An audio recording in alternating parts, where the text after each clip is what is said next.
భగవంతుడి గురించి తెలుసుకోవాలని ఎవరు అనుకుంటున్నాడో అటువంటి వాడు కామాక్షి అమ్మవారి వంక చూసి, అమ్మా నాకు ఎలా అర్థం అవుతావమ్మా నువ్వు అని అడిగితే ఆవిడంటుంటే, మా ఆగు, తొందరపడకు, నువ్వు తెలుసుకుంటానంటే నేను తెలియను, నేను నీ వంక ప్రసన్నంగా చూస్తే నేను నీకు అర్థం అవుతాను. నేను అర్థం అవడం కాదు, శివుడు అర్థం అవుతాడు, మాయ తొలగించేస్తాను అంటుందిట. అందుకని కామాక్షి ఆ తల్లి ఏం చేస్తుందంటే మహామాయ అన్న అవనికని పైకెత్తేసి శివుడెవరో తెలిసేటట్టుగా చేస్తుంది.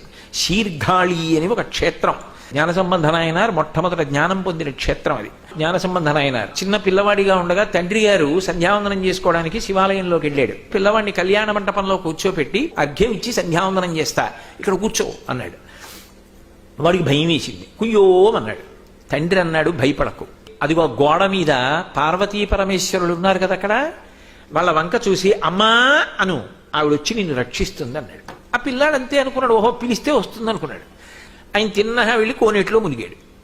కోనేట్లో మునిగితే తండ్రి ఎక్కడ కనపడతాడు? ఒకసారి మునకేసినప్పుడు నీళ్లలోకి వెళ్ళేవాడికి భయం వేసింది, నాన్నగారు కనపట్టలేదని అమ్మా అన్నాడు. అడి తిరిగి అమ్మేని నమ్మి పిలిచేటప్పటికి ఆవిడ లేచి వచ్చేసింది.